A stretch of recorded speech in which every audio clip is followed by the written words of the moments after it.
ପୂର୍ବରୁ ଲୋକମାନେ ପ୍ରକୃତିର ପର୍ବ ମକର ଓ ବଉଳ ଭଳି ପବିତ୍ର ଦିବସରେ ବନ୍ଧୁ ବାନ୍ଧି ନିଜର ସାମାଜିକ ସୁବିଧା ଅସୁବିଧାର ଭାଗିଦାରୀ ହୋଇ ସମସ୍ୟାର ସମାଧାନ କରୁଥିଲେ।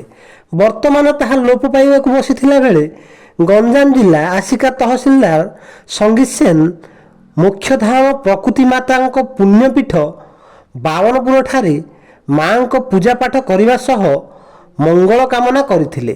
ବୃକ୍ଷ ଜଙ୍ଗଲ ପ୍ରାଣୀ ନଦୀ ନାଳ ପାଣି ପବନ ଜୀବଜଗତ କିପରି ଉପକାରୀ କରନ୍ତି ତାହାକୁ ମନେ ପକାଇବା ସହ ପ୍ରତ୍ୟେକ ବ୍ୟକ୍ତି ପ୍ରକୃତି ସହ ବନ୍ଧୁ ବାନ୍ଧି ପରିବେଶର ସୁରକ୍ଷା କଲେ ପ୍ରକୃତ ଭଗବାନଙ୍କ ଆଶୀର୍ବାଦ ପାଇପାରିବେ ବୋଲି ସମସ୍ତଙ୍କୁ ଆହ୍ୱାନ ଦେଇଥିଲେ ଏବଂ ସରପଞ୍ଚ ସଞ୍ଜୟ କୁମାର ନାୟକଙ୍କ ଏହିଭଳି କାର୍ଯ୍ୟକୁ ପ୍ରଶଂସା କରିଛନ୍ତି ଅଞ୍ଚଳବାସୀ।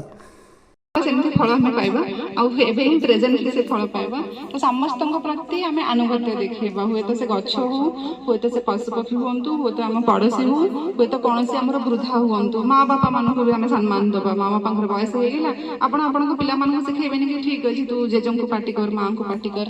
ତ ବୟସ ଆମେ ବି ବୁଢ଼ା ହବା, ଆମ ପିଲାମାନେ ବି ବୁଢ଼ା ହେବେ। ତ ଆମ ଘର ଲୋକ ଯାହା ଶିଖିଥିବେ, ଆମ ପିଲାମାନେ ଆମଠୁ ଯାହା ଶିଖିଥିବେ, ଆମ ପିଲାମାନେ ଆମ ପ୍ରତି ବି ସେୟା କରିବେ। ତ ଆପଣ ଚେଷ୍ଟା କରନ୍ତୁ ଲାଇକ୍ ବୋହୂ ମାନେ ବି ଯିଏ ଅଛନ୍ତି କି ଶାଶୁ ଶ୍ୱଶୁରଙ୍କ ସହିତ ଭଲ ସମ୍ପର୍କ ରଖନ୍ତୁ, ପିଲାମାନଙ୍କୁ କୁହନ୍ତୁ କି ରେସ୍ପେକ୍ଟ ଦେବେ ଆପଣଙ୍କ ମା ଜେଜେମାନଙ୍କୁ। ସେଇ ଜିନିଷଟା ପିଲାମାନେ ଦେଖିଲେ କାଲି ସକାଳେ ପିଲାମାନେ ଆପଣଙ୍କ ପ୍ରତି ବି ସେଇ ଜିନିଷଟାକୁ କରିବେ, ଯୋଉଟା କମନଲି ଆମର ଘର ମାନଙ୍କରେ ବହୁତ ଏସବୁ ଜିନିଷ ମାନେ ଦେଖା ଦଉନି। ତ ଆମର ଏଇ ପାରମ୍ପରିକ ଟ୍ରାଡିସନକୁ ଆମେ ଓଡ଼ିଆ, ଆମେ ସବୁଠୁ ଗର୍ବ। ଆଉ ଆମ ଓଡ଼ିଆ ଭାରି ବଢ଼ିଆ, ଯେମିତି ସମସ୍ତେ କୁହନ୍ତି ଏଇଟା ଏଥିପାଇଁ ଭଲ କି ପରିବାର ଭିତରେ ଆମର ବହୁତ ଭଲ ସମନ୍ୱୟ ଥାଏ ଓଡ଼ିଆ ମାନଙ୍କର, ଯୋଉଟା ଆମେ ଅଲଗା ଷ୍ଟେଟ୍ ଗଲେ କି ଅଲଗା ଦେଶ ଗଲେ ଦେଖିବାନି। ତ ଏଇ ଯୋଉ ଭାଇ ଭାଉଜ ମା ବାପା ଏ ସମ୍ପର୍କଟା ଯେମିତି ଆମର ଆଗକୁ ଥିଲା ଏସବୁ ଆଗକୁ ନେବା।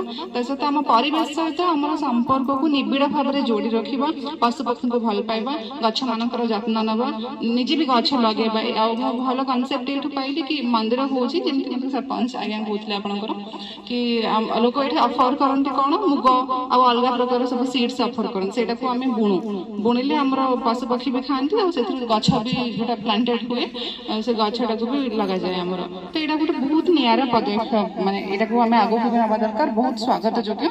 ଆଉ ମୋତେ ବହୁତ ଭଲ ଲାଗୁଛି କି ଆପଣମାନେ ଏମିତି ଗୋଟେ କନସେପ୍ଟ କରିଛନ୍ତି ଏ ଗାଁ ଲୋକ। ଆଉ ମୁଁ ଟ୍ରାଏ କରିବି କି ମୋର ଏନଭାୟରମେଣ୍ଟାଲିଷ୍ଟ ଯିଏ ଥିବେ ଏସବୁ କନସେପ୍ଟକୁ ଆଗକୁ ନେଇକି ଆକୁ ଆହୁରି ମୋର ଆଣ୍ଡ ମୋର ଆଡଭର୍ଟାଇଜ କରିବା ପାଇଁ, ସୋ ଦ୍ୟାଟ୍ କି ଆମର ଅଲଗା ଲୋକ ବି ଜାଣନ୍ତୁ ଏମିତି କିଛି ଆମ ଗଞ୍ଜାମ ଜିଲ୍ଲାରେ ହଉଛି, ପ୍ରକୃତିକୁ ବଞ୍ଚେଇ ରଖିବା ପାଇଁ ଆମେ ଏମିତି ୱେଲଫେୟାରିଷ୍ଟିକ ଆପ୍ରୋଚରେ କିଛି ଗୋଟେ କରୁଛେ।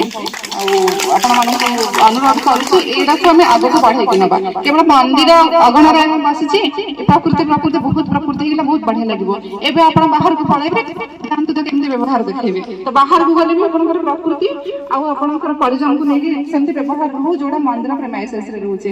ଆମେ ମାନେ ସମସ୍ତେ ମନ୍ଦିର ପାଖକୁ ଆସିଲେ ଗୋଟେ ଆଧ୍ୟାତ୍ମିକ ମନୋଭାବ ସୃଷ୍ଟି ହେଇଯାଏ। ଆମେ ସମସ୍ତେ ଭଲ, ଆମେ ଭଲରେ ରହିବା। ଠିକ ମନ୍ଦିରରୁ ବାହାରକୁ ପଳେଇଲେ ସେ ପୁଣି ପାଟି ତୁଣ୍ଡ ଲାଗେ ଥିବ କୋଉଠି ଡାଳରେ ଥିବ, ତାକୁ ପୁଣି ଏସବୁ ଜିନିଷ ନଷ୍ଟ କରି ପରିଷ୍କାର ପରିଚ୍ଛନ୍ନ ମାନେ ଆମେ ପରିବେଶକୁ ରଖିବାଟା ଭୁଲିଯାଉ। ଲାଇକ୍ ଆପଣ ମନ୍ଦିର ବି ଆସନ୍ତି, ଏଠି ବି କେତେ ଜଣ ପଲିଥିନ୍ ନେଇକି ଆସନ୍ତି। ମୁଁ ତ ଚାହିଁବି କି ମନ୍ଦିରରେ ପଲିଥିନ୍ ବି ବ୍ୟାନ୍ କରିଦିଅନ୍ତୁ, ପ୍ଲାଷ୍ଟିକ ବି ବ୍ୟାନ୍ କରିଦିଅନ୍ତୁ। ପ୍ରକୃତି ପାଇଁ କରୁଛି ତ ଏଣ୍ଟାୟାର ପ୍ରକୃତି ମାତାକୁ ଯୋଉ ଜିନିଷ କ୍ଷତି ଦେଖେଇବ ସେଇ ସବୁ ଜିନିଷ ଏଇ ମନ୍ଦିର ଆଉ ପ୍ରକୃତି ମାତାଙ୍କ ନାଁରେ ବି ବ୍ୟାନ୍ କରିବା ଦରକାର। ଆଉ ଆପଣ ଏସବୁ ଜିନିଷକୁ ଯେମିତିକି ଆଗକୁ କ୍ୟାରି ଫରୱାର୍ଡ କରିବେ ଆଉ କରୁଛନ୍ତି, ସେଥିପାଇଁ ମୁଁ ବହୁତ ଅଭିନନ୍ଦନ ଆପଣଙ୍କୁ ଜଣାଉଛି। ଆଉ ଆଶା କରୁଛି କି ଏଇ କନସେପ୍ଟଟା ଆମର ପରିବେଶକୁ ବଞ୍ଚେଇବାକୁ ଅଛି in the name of environment and religion. ଏଇଟା ଆମର ଆଗକୁ ବହୁତ ବଢୁ, ଆଉ ନିହାତି ଗଭର୍ଣ୍ଣମେଣ୍ଟ ବି ଏସବୁ ଜିନିଷକୁ ବହୁତ ପ୍ରୋତ୍ସାହନ କରିବ। ଆଉ ଆପଣମାନେ ସମସ୍ତେ ଖୁସିରେ ରୁହନ୍ତୁ, ସୁସ୍ଥ ରୁହନ୍ତୁ ଆଉ ପରିବେଶକୁ ବଞ୍ଚାନ୍ତୁ। ଧନ୍ୟବାଦ।